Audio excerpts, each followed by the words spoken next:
Neil Armstrong आप जानते हैं चांद पे गए थे, उनकी बेटी थी कैरिन आर्मस्ट्रॉन्ग, उसने किताब लिखी बुद्ध, बहुत अच्छी किताब मानी जाती है।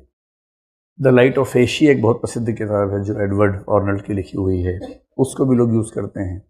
हरमन हेसे की एक किताब सिद्धार्थ है। ये सब किताबें हैं जो बुद्ध के बारे में बड़ी प्रामाणिक हैं।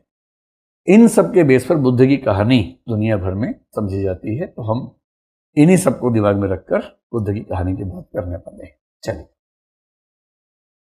देखिए, फिलॉसफी का एक सूत्र है, मेरा अपना सूत्र तो ये है, आपको किसी भी समय के किसी भी फिलोसोफर को समझना हो, उस समय की परिस्थितियां थोड़ा समझ लीजिए, आप पाएंगे वो फिलोसोफर वही बोलेगा जो उसकी परिस्थितियां उससे बुलवा रही होंगी। इतना ही नहीं, अगर आपकी परिस्थितियां किसी को पूरी ज्ञात हो तो आप लगभग वही बोलेंगे जो कोई समझदार व्यक्ति कल्पना कर सकता है कि इन परिस्थितियों में कोई क्या बोलेगा।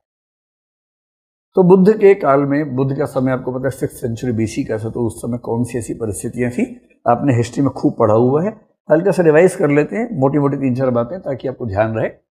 6th सेंचुरी BC में आर्थिक परिस्थिति में आपको पता है कि कृषि कार्य में पहली बार लोहे का प्रयोग बड़े पैमाने पर होना शुरू हुआ था, और लोहे का प्रयोग होने से सबसे पहले 1-2 परिणाम क्या हुए थे।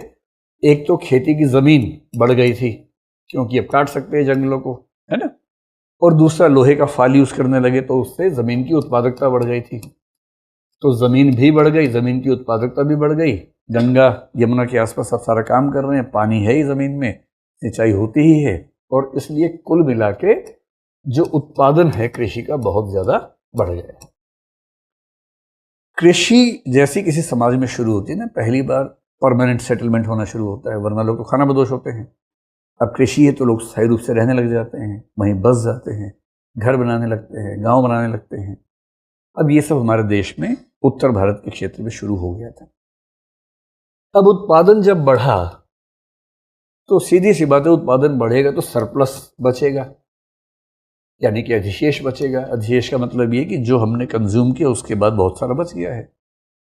जब बहुत सारा बच गया है, इस किसान के पास चावल बचा है, उस किसान के पास मान लीजिए गेहूं बच गया है, उसके पास बाजरा बच गया है, उसके पास कपास बच गया है, तो ये क्या करेंगे, या तो बार्टर करेंगे या चाहेंगे ऐसे सेंटर्स बने जहां पर खरीद बेच हो सके। वो सेंटर्स जो बनेंगे उसको हम क्या बोलते हैं, अर्बन सेंटर्स बोलते हैं। तो जिसको हम भारत के इतिहास से सेकेंड अर्बनाइजेशन कहते हैं, वो इस समय होना शुरू हुआ और शहर बनने शुरू हो गए। उन शहरों में बाजार बनने शुरू हो गए, उन बाजारों में लेन देन होना शुरू हुआ, खरीद फरोख्त होने शुरू हुई, बेचना शुरू हुआ। और जब खरीदना बेचना होगा, एक समय तक बार्टर सिस्टम या विनिमय पद्धति से काम चल जाता है, पर एक समय के बाद नहीं चलता है। तो ये आप चावल लेके घूम रहे हैं और जो बेच रहे हैं वो भी चावल लेके घूम रहे हैं, सब चावल लेके घूम रहे हैं, तो कैसे व्यापार होगा। तो अंत में फिर होता है कि भाई कोई एक ऐसा सांकेतिक वस्तु हमारे पास हो जिसकी मदद से हम व्यापार कर सकें, और इसको बोलते हैं मुद्रा। और इसी समय मौद्रिक अर्थव्यवस्था की शुरुआत भारतीय इतिहास में होने शुरू हुई। तो बुद्ध का समय इकोनॉमिक्स की दृष्टि से बहुत ही तूफानी समय था।